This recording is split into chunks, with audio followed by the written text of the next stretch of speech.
नमस्कार प्यारे विद्यार्थियों, एक बार फिर से स्वागत है हमारे यूट्यूब चैनल में। मैं आपके लिए लेकर आ चुका हूँ आपके कक्षा 8वीं हिंदी का पेपर बोर्ड परीक्षा का। ठीक है, बोर्ड परीक्षा का पेपर लेकर आ चुका हूँ। जी हाँ, जिन्होंने अभी तक कुछ भी नहीं पढ़ा है, जिन बच्चों ने अभी तक कुछ भी नहीं पढ़ा है, उनको पास कराने की गारंटी मैं लेता हूँ। ठीक है, तो यहाँ पर 16 नंबर इस वीडियो में हम पक्के करेंगे। कितने नंबर? 16 नंबर पक्के करेंगे। ठीक है, तो इसमें मैं आपको निबंध बताऊंगा और एप्लीकेशन कैसे लिखनी है वो मैं आपको बताऊंगा। ठीक है, निबंध आपको कैसे लिखना है और प्रार्थना पत्र, ठीक है, प्रार्थना पत्र कैसे लिखना है वो मैं आपको बताऊंगा। ठीक है, प्रार्थना पत्र। ठीक है, तो चलिए शुरू करते हैं। वैसे आपने इंग्लिश का पेपर दिया होगा, तो उसमें आपको कैसे रोल नंबर भरना है, यहाँ पर आपको अपने रोल नंबर भरने हैं। यहाँ पर आपको अपने हस्ताक्षर करने हैं, यानी सिग्नेचर करना है। और ये देख लीजिए, कुछ इस प्रकार से आपका पेपर आएगा। तो चलिए शुरू करते हैं। तो आपके 24 नंबर पर एक प्रार्थना पत्र आएगा। ठीक है, 24 नंबर पर आपके प्रार्थना पत्र आएगा। ठीक है, प्रार्थना पत्र आएगा जो कि आपके 8 नंबर का है। ठीक है, मैं आपको बता देता हूँ कैसे लिखना है।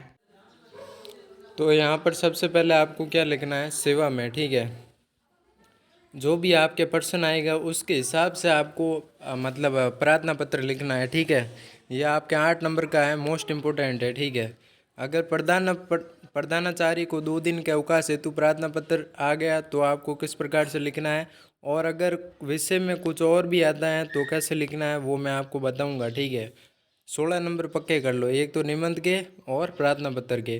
तो आगे बढ़ने से पहले प्लीज़ इस वीडियो को लाइक कर दीजिएगा, अपने दोस्तों के साथ शेयर कर दीजिएगा, ताकि उनकी एग्ज़ाम में मदद हो जाए और अच्छे नंबरों से सभी बच्चे पास हों। ठीक है, और चैनल को सब्सक्राइब कर लीजिएगा। आप कंजूसी करते हो लाइक में, लाइक तो कर देना चाहिए ना आपको। आप कंजूसी क्यों करते हो? जब आपके लिए हम इतनी मेहनत करते हैं तो आप कंजूसी मत कीजिए। प्लीज़ एक लाइक कर दीजिएगा और चैनल को सब्सक्राइब कर दीजिएगा। ठीक है, तो देख लीजिए सेवा में। ठीक है, उसके बाद प्रधानाचार्य महोदय, और उसके बाद अगर मतलब पर्सन में ना स्कूल का नाम दिया गया है तो आप उस स्कूल का नाम लिखेंगे। अगर पर्सन में स्कूल का नाम नहीं दिया गया है तो आप अपने स्कूल का नाम लिख सकते हैं, और आपका कौन सा स्थान है, जिला है, गांव है, वो यहाँ पर आप लिख सकते हैं। ठीक है, अगर पर्सन में नहीं दिया हुआ है तो, अगर दिया हुआ है तो वही आपको लिखना है। ठीक है, और उसके बाद विषय, मतलब विषय क्या दिया गया है पर्सन में, जो भी दिया गया है वो यहाँ पर आप लिख देंगे। ठीक है, फिलहाल तो इसमें मतलब दिया गया है कि 2 दिन के अवकाश हेतु प्रार्थना पत्र, तो यहाँ पर आप लिख देंगे 2 दिन के अवकाश हेतु प्रार्थना पत्र। ठीक है, उसके बाद यहाँ पर आप लिखेंगे महोदय, क्या लिखेंगे, महोदय लिखेंगे, कॉमा करेंगे, उसके बाद थोड़ी खाली जगह छोड़ेंगे। उसके बाद यहाँ पर आप लिखेंगे नम्र निवेदन है कि मैं आपकी विद्यालय की कक्षा 8 का छात्र हूँ।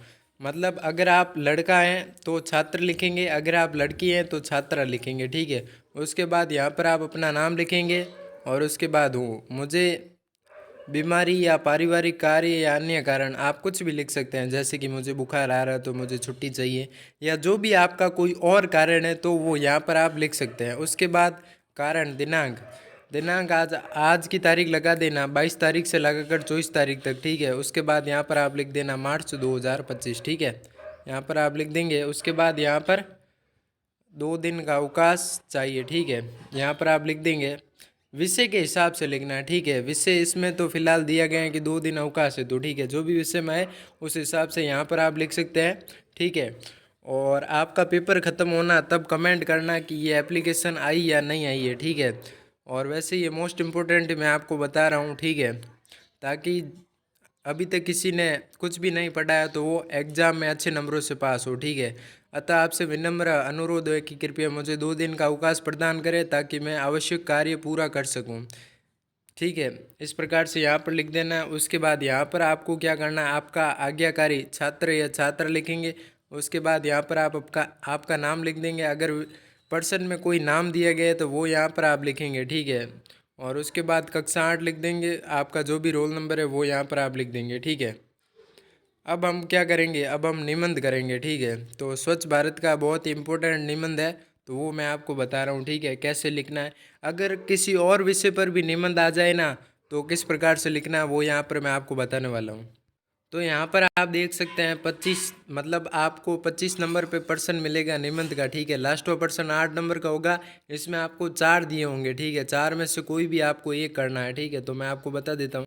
तो यहाँ पर आप देख सकते हैं स्वच्छ भारत मिशन, ठीक है। अगर कोई भी मतलब आ जाता है, ज़रूर नहीं कि स्वच्छ भारत मिशन पर ही, ठीक है। ये तो मोस्ट इम्पोर्टेंट क्वेश्चन है। अगर ये नहीं आता है ना तो 4 दिए होंगे, कोई भी आपका जो मनपसंद है और जिस पर आप अच्छा सा लिख सके, ठीक है, अच्छा लिख सके वही आप करेंगे। सबसे पहले अगर यहाँ सबसे पहले स्वच्छ भारत मिशन या जो भी दिया गया है विषय वो यहाँ पर आप बीच बीच में लिखना है, ठीक है। बीच में यहाँ पर आप लिखेंगे और उसके बाद यहाँ पर आपको क्या करना है, या तो आप लिखेंगे भूमिका या तो फिर लिखेंगे, अगर ये नहीं लिखना चाहते हैं तो यहाँ पर आप लिखेंगे प्रस्तावना। क्या लिखेंगे? प्रस्तावना लिखेंगे, ठीक है। प्रस्तावना लिखेंगे। उसके बाद स्वच्छता किसी भी देश की प्रगति और नागरिकों के स्वास्थ्य के लिए बहुत आवश्यक होती है। इसमें मतलब आपको बताना है कि क्या भूमिका होती है किसी चीज़ की। जैसे कंप्यूटर पर आ गया तो कंप्यूटर पर क्या भूमिका होती है, कंप्यूटर की क्यों ज़रूरी है, वो यहाँ पर आपको लिखना है। मतलब कुछ भी आ जाए तो ठीक है। तो इस प्रकार से यहाँ पर आपको 4-5 लाइनें लिखनी होती है, कैसे शुरुआत हुई, क्या काम आता है, ठीक है। 4-5 यहाँ पर आपको लाइनें लिख देनी है। उसके बाद यहाँ पर आपको क्या करना है, उद्देश्य लिखना होता है। तो यहाँ पर आप उद्देश्य लिखेंगे, मतलब 4-5 पॉइंट आपको लिख देने हैं। कितने? 4-5 पॉइंट यहाँ पर आप लिख देंगे, ठीक है। जैसे कि इसमें दिया गया है, पूरे देश में खुले में शौच की प्रथा को समाप्त करना, ग्रामीण और शहरी क्षेत्रों में स्वच्छता सुविधाओं का विकास करना। इस प्रकार से यहाँ पर आप लिख देंगे, ठीक है। 4-5 पॉइंट लिख देंगे। उसके बाद यहाँ पर आपको क्या करना है, अगर सरकार ने कोई कदम उठाए तो वो यहाँ पर आप लिख सकते हैं। अगर कोई कदम नहीं उठाए गए हैं तो आप मत लिखना, ठीक है। शौचालय निर्माण, घरों और सार्वजनिक स्थलों पर लाखों शौचालय बनाएं, ठीक है। तो आगे बढ़ने से पहले वीडियो को लाइक कर दीजिएगा, अपने दोस्तों के साथ शेयर कर दीजिएगा, ठीक है। मैंने देखा है कि बहुत से बच्चे अब 20,000 व्यूज़ आ रहे हैं, किसी पर 10,000 व्यूज़ आ रहे हैं, लेकिन लाइक नहीं कर रहे हैं बच्चे। मुश्किल से 200-300 ही लाइक आते हैं, ठीक है। तो आप लाइक कीजिए जिससे कि मैं आपको सॉल्यूशन बता सकूं, आगे के पेपर भी बता सकूं। मैं इतनी मेहनत करता हूं लेकिन बच्चे लाइक नहीं करते। अगर आप लाइक नहीं करते हो तो फिर हमको प्रोत्साहन नहीं मिलता है, ठीक है। तो यहाँ पर आप कर देंगे और उसके बाद देख लीजिए यहाँ पर आपको लाभ लिखना है, ठीक है। उसके बाद जो भी सब्जेक्ट दिया गया है ना उसके लाभ लिखने हैं, ठीक है। लाभ लिख देंगे, लोगों का स्वास्थ्य बेहतर हुआ है, बीमारियों में कमी आई है, पर्यटन को बढ़ावा मिला है। मतलब कोई भी टॉपिक आ जाए ना तो उसका लाभ लिख देना है और ठीक है, ठीक है। उसके बाद यहाँ पर आपको क्या करना है, निष्कर्ष कर देना है। आप लिखना चाहे तो आने भी लिख सकते हैं, ठीक है। आने के 4-5 पॉइंट आपको लिख देना है, ठीक है। और उसके बाद सबसे लास्ट में यहाँ पर आपको लिखना है निष्कर्ष, ठीक है। अब जो भी विषय है, फिलहाल हम स्वच्छ भारत पर लिख रहे हैं तो स्वच्छता केवल सरकार की जिम्मेदारी नहीं बल्कि हम सभी की जिम्मेदारी। यदि हर नागरिक स्वच्छता का पालन करे तो भारत एक स्वच्छ और स्वस्थ देश बन सकता है, ठीक है। तो इस प्रकार से यहाँ पर लिखना है, ठीक है। तो समझो आपके 16 नंबर पक्के हो गए, ठीक है। 16 नंबर का मैंने आपको खाका दे दिया है। तो इस वीडियो में बस इतना ही, मिलता है अगले वीडियो में।